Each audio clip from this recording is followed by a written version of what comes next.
కల్కి మూవీకి సంబంధించి చూసుకుంటే ప్రతి ఒక్కదాన్ని నాగశ్వినే కూర్చొని చూసారు మీరు డబ్బింగ్ అవుతున్నంతసేపు కూడా ఎన్ని రోజుల పాటు జరిగింది. ఎందుకంటే ఆ సినిమాలో హీరో ఎవరు అంటే అశ్వత్థామే, అమితాబ్ బచ్చనే అని అనిపించింది. ప్రభాస్ సెకండ్ దాంట్లో ఉంటారు, ఇప్పుడు అంతా అశ్వత్థామే కనిపిస్తున్నాడు ఇందులో. ఆ వాయిస్ అంతా అంతలా ఎలివేట్ అవ్వడానికి, అంత ప్రొజెక్ట్ అయిపోయి అంత పెద్దగా కనిపించడానికి, అంత గ్రాండ్గా కనిపించడానికి ఎంత టైం తీసుకున్నారు మీరు డబ్బింగ్కి?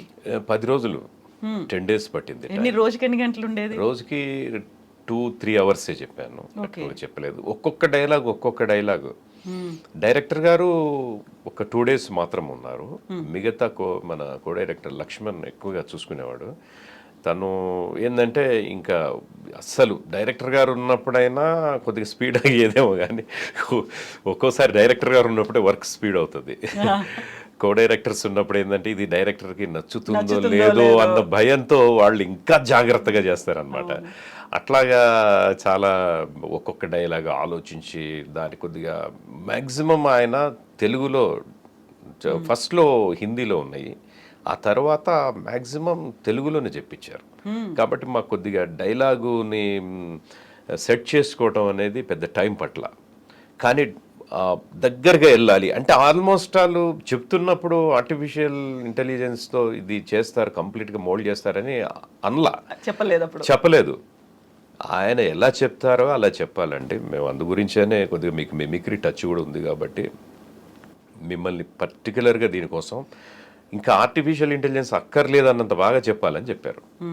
యాక్చువల్గా నేను పిక్చర్ మీద క్లైమాక్స్ వచ్చిన తర్వాత ఫైట్ ఎఫెక్ట్స్ అలాంటివి అవన్నీ కూడా మనం పిక్చర్ చూసి చెప్పాలి.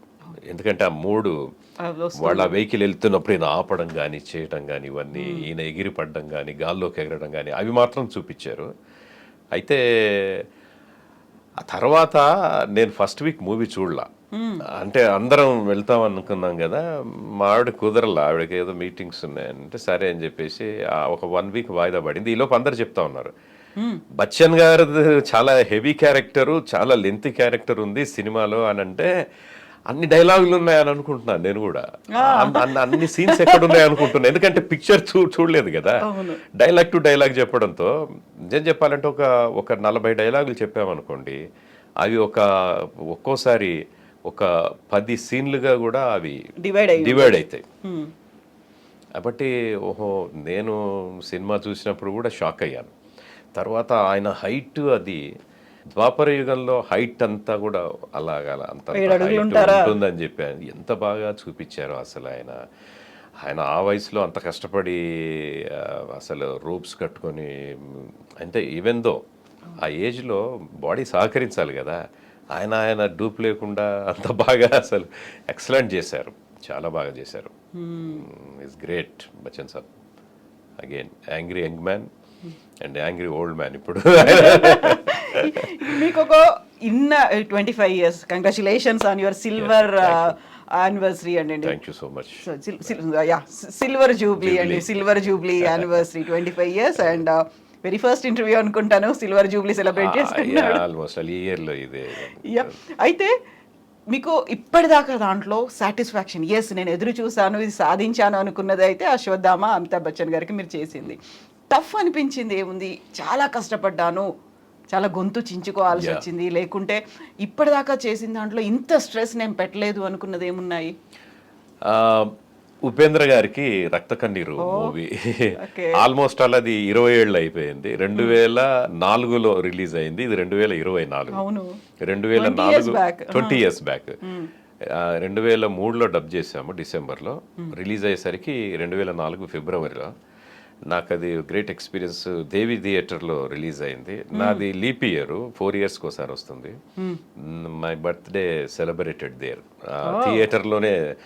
మన February 29th Telugu university students, నటుడు గిరి తమ్ముడు వీళ్ళందరూ కలిసి మొత్తానికి ఒక పెద్ద ప్లాన్ చేసి కేక్ అదంతా తెచ్చిపెట్టి ఇంటర్వెల్లో కట్ చేయిస్తున్నారు. మేమంతా ఫ్యామిలీ మెంబర్స్ అంతా చాలా మంది, మేము ఒక 20 మంది దాకా వెళ్ళాం. ఎవరైనా ఏంటి బర్త్డే సెలబ్రేషన్స్ ఏంటి థియేటర్లో అంటే, ఈ సినిమాకి డబ్బింగ్ చెప్పారంటే ఇంకొక 50 మంది అక్కడ ఉన్న అడేది ఒక మరుపురాని బర్త్డే లాగా నాకు జరిగింది. అది చాలా కష్టపడ్డాను. ఆ సినిమా ఇప్పటికీ చూసినా కూడా కళ్ళల్లో నీళ్ళు వస్తాయి అందరికీ, అంటే సన్నివేశాలు అలాంటివి.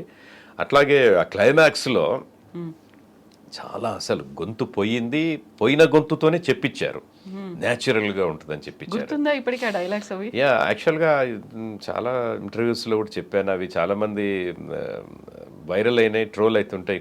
కొంతమంది స్పూఫ్స్ చేస్తూ ఉంటారు, డబ్ స్మాష్లు చేస్తూ ఉంటారు. పిల్లలా ఉందా ఇదే అని చెప్పి నేను దగ్గి ఇలా అయిపోయాను, నాకంటే 4-5 కేజీలు ఎక్కువే ఉంటుంది కాథా. ఈ మామూలుగా తను ఫారెన్ రిటర్నర్గా ఉన్నప్పుడు అమెరికన్ డాలర్స్, మలేషియన్ రింగెట్స్తో విలాసకులాసాలాడిన ఈ మదనమోహను రంజింపజేసిన అందం ఈ దేశంలో మ్యానుఫ్యాక్చర్ అయిందంటే నమ్మశక్యంగా లేదు. Beauty, what is your good name please? ఓ తెలుగు, నీ పేరేమిటి? కాంతా. ఓ కాంతా, సే టుమారో బాయ్. మామూలుగా ఇలా మాట్లాడతాడు. ఆ తర్వాత అతనికి లెప్రసీ అది వచ్చి చాలా అసలు ఎక్కడైతే ప్రేమించే అమ్మాయి ఇంటికి వస్తాడో భార్యను కూడా కాదని తన నిర్లక్ష్యానికి గురై ఒక మూలన చాలా హీనాతహీనమైన పరిస్థితుల్లో బతుకుతూ ఉంటాడు. అక్కడ ఒక రకంగా కథ చూడు ఎలా ఉండేవాడిని, ఎలా అయిపోయాడు కథ. నువ్వు తిన్నావా అని అడిగితే చాలు నా ఆకలి తీరిపోతుంది కథ. నువ్వు మందులు వేసుకున్నావా అంటే చాలు నా రోగం తగ్గిపోతుంది కథ. ఎలా ఉండేవాడిని, ఎలా అయిపోయారు కథ. లండన్ ఫారెన్ టెండర్ రాబా, 1 సిగరెట్ ప్లీజ్. అయ్యయ్యో, ఎలకలు పంది కుక్కలు తిరుగుతుంటారు, పాడేసింది, ఏమవుతుందో ఏమిటో కథ. మామూలుగా అట్లాగా బాడీ లాంగ్వేజ్ కూడా మీరు ఆకలింపు చేసుకోవాలి కదా. నాకు బాగా యాక్టింగ్ చేయండి, నేను చేయలేను. నాకు అది మొదటి బలహీనత.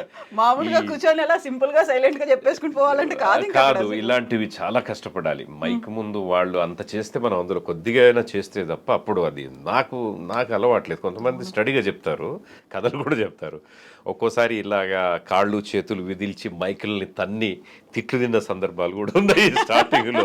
అలా చెప్పండి, డామేజ్ చేయకండి. అదే what you are doing nonsense in front of mic. నువ్వు చేయాలి యాక్టింగ్ కాదు, ఇక్కడ చేయాల్సింది డబ్బింగ్. నువ్వేమైనా యాక్టర్వా? యాక్టింగ్ చేసేటప్పుడు అవన్నీ అక్కడ రా, ఇక్కడ మామూలుగా స్టడీ ఉండాలని మా సీనియర్స్ అన్ని చెప్పేవాళ్ళు. ఎందుకంటే మైక్స్ చాలా వాల్యుబుల్ మైక్స్ ఉంటాయి. అవి ఒక 5 లక్షల రూపాయల మైక్స్ ఉంటాయి. వాటిని మనం గట్టిగా ఇలా ఆవేశపడి చేస్తే కింద పడి డ్యామేజ్ అయిందనుకో అంతే సంగతులు. మేము అదే అరే జాగ్రత్త రే, ఈ మైక్ ఈరోజు 5 లక్షల దట, 6 లక్షల దట ముందే చెప్పేవాళ్ళు మా కొలీగ్స్ అంతా. అప్పుడంతా ఒక పండగ వాతావరణం లాగా ఉండేది. ఒకప్పుడు మా డబ్బింగ్స్ ఒకే హాల్లో కూర్చొని దాదాపు ఒక 20-30 మంది వర్క్ చేసేవాళ్ళం. ఇప్పుడంతా ట్రాక్ సిస్టమ్ వచ్చింది కాబట్టి ఎవరిది వాళ్ళే. అట్లాగే ఈ రక్త కన్నీరులో ఫైనల్ క్లైమాక్స్ వచ్చే వరకు ఇంకా చాలా అస్సలు బాలు అంటే ఇంట్లో ఉండే ఆవిడ కథ. అయ్యో చంద్రా